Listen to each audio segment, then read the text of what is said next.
Hello everyone, welcome to my YouTube channel. लेकर आ गई हूँ मैं इस सीरीज का 11th एपिसोड। लेकिन अगर आपने इससे पहले के एपिसोड्स नहीं देखे हैं तो लिंक डिस्क्रिप्शन में अवेलेबल है। एपिसोड स्टार्ट होता है ना, हमें सीन दिखाया जाता है कि ज़ेन अपनी फैमिली मेंबर्स पे गुस्सा कर रही होती है कि जॉब मिलने की खुशी में सेलिब्रेट हो रहा है, लेकिन जिसको जॉब मिली है उसको कोई पूछ नहीं रहा है। ये देखकर क्या उसे शांत कराती है और वो सभी मिलकर एक साथ डिनर कंप्लीट करने लगते हैं, बिल्कुल एक फैमिली की तरह। डिनर कंप्लीट करने के बाद ज़ेन जाती है, अपना पुराना सामान चेक करती है। उस सामान को चेक करते हुए वो बचपन की यादों में खो जाती है, जब उसने एक ऐसे लिखा था क्यूट सा। तभी उसे पेंटिंग वाले उस पजल का एक आखिरी पीस मिलता है जो कि बाइहाओ ने जाने से पहले उसे दिया था और कहा था कि वो उसे प्रोटेक्ट करेगा। तो ज़ेन कहती है कि तुमने कहा था तुम प्रोटेक्ट करोगे, लेकिन तुम ही अभी वो इंसान हो जो सबसे ज्यादा मुझे परेशान कर रहा है। उसके बाद दिखाया जाता है कि क्याओ और वो घर जा रहे होते हैं, जहाँ क्याओ काफी ज्यादा अपसेट होती है। तो ज़ेन उससे पूछती है कि जब भी हम मेरे घर से वापस आते हैं तो तुम इतना सैड क्यों हो जाती हो। जिस पे क्याओ कहती है कि मुझे तुमसे जेलसी होती है। इस बात पे वो हंसने लगती है और कहती है कि क्या तुम्हें मेरे इस लुक से जेलसी होती है? मैं तुमसे किसी भी एंगल से परफेक्ट हूँ जो तुम्हें जेलसी हो रही है। अच्छा, किस बात पे जेलसी हो रही है बताओ।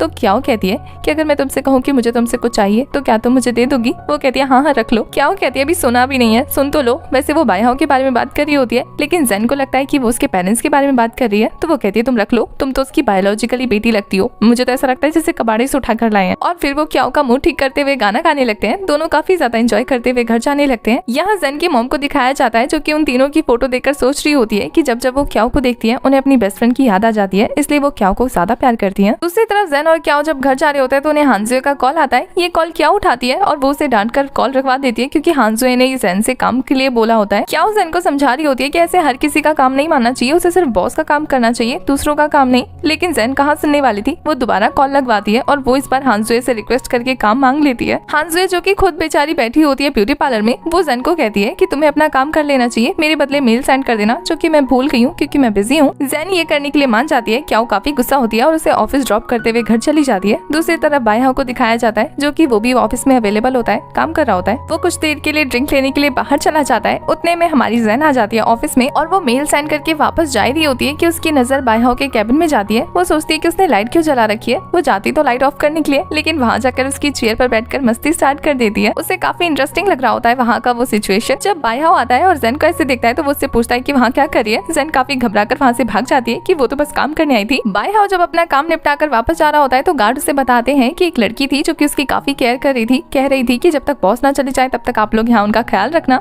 इस बात को सुनकर बाइहाओ को काफी अच्छा लगता है। एक सीन में बाइहाओ जिम जाता है, वहाँ उसे क्याओ मिलती है। वैसे तो क्याओ एक्सरसाइज करके वापस जा रही थी, लेकिन जब बाइहाओ को देखती है तो वापस फिर से एक्सरसाइज करने चली जाती है। यहाँ क्याओ काफी ज्यादा थक गई होती है, लेकिन बाइहाओ को टक्कर देने के लिए सोच रही होती है कि ये कितना ज्यादा फिट है और वो जानबूझ के एक्सरसाइज कर रही होती है। जब बाइहाओ थक जाता है तो वो बाहर आ जाता है। क्याओ उसके पीछे पीछे आती है और उससे पूछती है कि क्या वो इन दिनों अपसेट है। वो कहता है नहीं, बस काम को लेके थोड़ा सा बिजी है। क्याओ उसको रिलैक्स करने के लिए सॉन्ग सुनाने लगती है। तो बाइहाओ को लगता है कि जो वो बचपन में सुनते थे वही सुनाएगी, लेकिन क्याओ को तो इस बारे में कुछ पता ही नहीं था। तो ये देखकर बाइहाओ को काफी बुरा लगता है कि वो बचपन की सारी मेमोरीज को भूल गई है। क्याओ भी पूरी कोशिश कर रही होती है कि बाइहाओ को शक ना हो कि वो ज़ेन नहीं है, लेकिन कुछ ना कुछ ऐसी हरकत कर दे रही होती है जिससे बाइहाओ को हर्ट हो रहा होता है। यहाँ बाइहाओ और क्याओ को साथ में हुसैंग देख लेता है और उसे लगता है कि हमारी एडिटर की गर्लफ्रेंड है, पर फिर वो अवॉइड करता है इस चीज को। इधर क्याओ जब बाइहाओ को घर छोड़ने जा रही होती है तो बाइहाओ जिक्र कर देता है इस बात का कि जब मैं अमेरिका में था तो क्या तुमने मुझे मिस किया था। इस सवाल को सुनकर क्याओ कहती है कि ऐसा क्यों पूछ रहे हो अचानक से, जिसपे बाइहाओ कहता है कि तुम्हें हमारी छोटी छोटी चीजें याद नहीं है, इनफैक्ट जो गाना हम सुनते थे साथ में वो भी याद नहीं है, इसलिए तुमने बहुत सारे दोस्त बनाए होंगे ना, तो भूलना लाजमी है। पर क्याओ उसे एश्योर कराती है कि ऐसा कुछ भी नहीं है, वो ज्यादा सोच रहा है। तभी ट्रैफिक लाइट रेड से ग्रीन होती है और क्याओ इस बार ज़ेन की तरह एक्टिंग करते हुए सेफ चलाती है। इस बात से बाइहाओ को थोड़ा रिलैक्स होता है कि एटलीस्ट थोड़ी सी चीजें सिमिलर है। दूसरी तरफ ज़ेन को दिखाया जाता है, जो कि ऑफिस का काम करते हुए सोच रही होती है कि बाइहाओ इतना रूड इसलिए क्योंकि उनका कंपनी बंद होने वाला है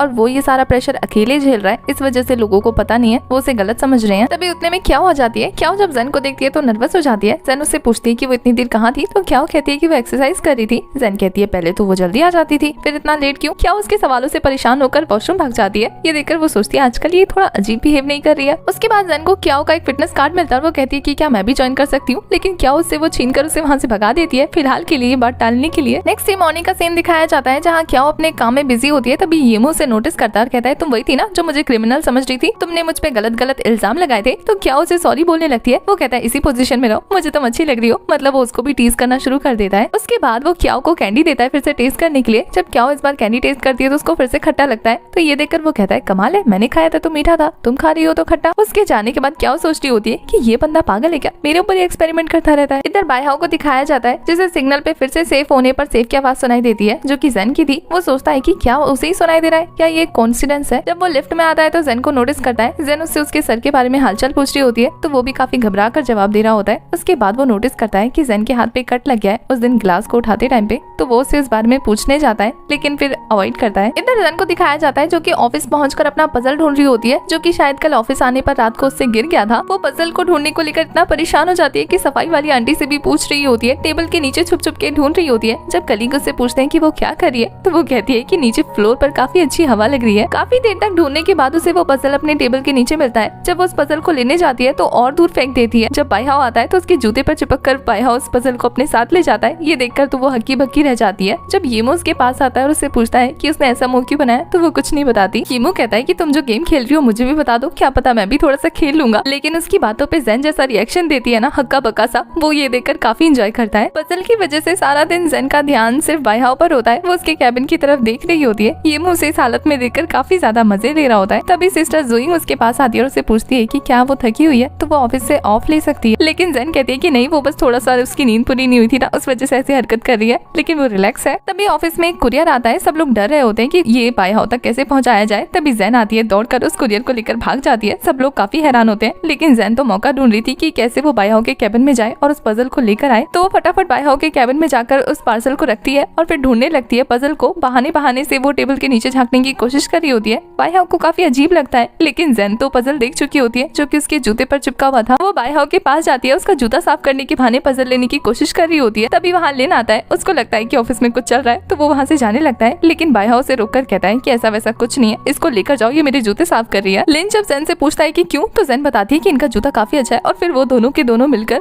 बाइहाओ के जूतों की तारीफ स्टार्ट कर देते हैं वहाँ खड़े खड़े। ये देखकर बाइहाओ काफी परेशान हो रहा होता है। बेचारी जेन इतने सारे हथकंडे अपनाने के बावजूद भी उसे अभी तक पजल नहीं मिला था। तभी बाइहाओ ऑफिस से बाहर आता है और उसके जूते से पजल निकलकर वहीं रह जाता है। ये देखकर जेन की सांस में सांस आती है, लेकिन तभी येमो आता है और उस पजल को छुपा लेता है। बाइहाओ को बातों में उलझाकर वो उसे वहाँ से भगा देता है। जेन जैसे ही उस पजल को लेने के लिए आगे बढ़ती है, येमो फटाफट से वो पजल लेकर वहाँ से भागने लगता है। जेन उसके पीछे पीछे दौड़ जाती है उस पजल को लेने के लिए। उन दोनों में काफी खींचातानी चल रही होती है उस पजल को लेके, लेकिन येमो नहीं दे रहा होता है। तो जेन उसे कहती है कि तुम क्यों मुझे सता रहे हो, दे दो ना। तो येमो कहता है कि तुम मुझे ट्रीट दे दो, मैं तुम्हें ये पजल पीस वापस कर दूंगा। जेन नहीं मान रही होती है और येमो से नहीं दे रहा होता है क्योंकि उसे ट्रीट चाहिए थी। दूर से हानजे जब येमो को जेन के साथ देखती है तो उसे काफी गुस्सा आ रहा होता है क्योंकि उसके अकॉर्डिंग तो हमारा येमो सीईओ का बेटा है। तो ये देखकर वो गुस्सा कर रही होती है कि वो उसके साथ ना जाकर इसके साथ ट्रीट में जाने की जिद कर रहा है। लिन उसे अकेले में ऐसे बात करता हुआ देखकर डांट कर भगा देता है। लिन येमो के पास आता है और उसे उसकी बाइक मांगने लगता है। येमो उसके पीछे चला जाता है। इस वजह से जेन को उसका पजल पीस नहीं मिलता और वो परेशान होकर सोच रही होती है कि अब वो येमो को ट्रीट कैसे दे। नेक्स्ट सीन में दिखाया जाता है कि हानजे कोशिश कर रही होती है कि वो येमो के साथ अकेले डिनर पर जाए और जेन को यहाँ से भगा दे, लेकिन उसे कोई बहाना नहीं मिल रहा होता है। उल्टा उसे ही काफी सारा काम मिल जाता है जिस वजह से उसे रुकना पड़ जाता है। वो येमो को अपने साथ रुकने के लिए कहती है, लेकिन येमो वहाँ से जेन के साथ निकल जाता है। ऑफिस में वो अकेली बचती है जो कि लेट नाइट काम करने वाली थी। ये देखकर काफी परेशान हो जाती है और सोच रही होती है कि येमो जेन के साथ डिनर कर रहा है, और ज्यादा परेशान हो जाती है। नेक्स्ट सीन रेस्टोरेंट का दिखाया जाता है जहाँ जेन येमो को ट्रीट दे रही होती है। वो उसे कहती है कि अब अगर तुम्हारा खाना हो गया तो क्या तुम वो पजल दे सकते हो। वो कहता है नहीं, अभी भी बाकी है। ये देखकर जेन को गुस्सा आ रहा होता है तो वो उसे टीज करने के लिए पजल पीस देकर और ज्यादा टीज करने लगता है। जेन उसके सारे नखरे झेल रही होती है। ये देखकर येमो से वो पजल पीस वापस कर देता है। तो जेन कहती है तुम्हें किसने कहा था कि मैं ये ढूंढ रही हूँ। तो येमो से बताता है कि जब वो ऑफिस आया था तो उसने उसे स्टाफ से बात करते हुए देख लिया था उस पजल के बारे में, और ये देखकर उसे पता लग गया था कि जेन क्या ढूंढ रही है। जेन कहती है कि फाइनली मुझे ये मिल गया, मैं इसकी वजह से कितना परेशान थी, तुम्हें नहीं पता इस चीज से रिलेटेड कितना बड़ा सीक्रेट है। येमो कहता है कि उसे के सीक्रेट के बारे में पता है। जेन ये देखकर कंफ्यूज होती है और उससे पूछती है कि तुम्हें किसने बता दिया, कौन सा सीक्रेट बताओ। और इसी के साथ हमारा ये वाला एपिसोड हो जाता है खत्म।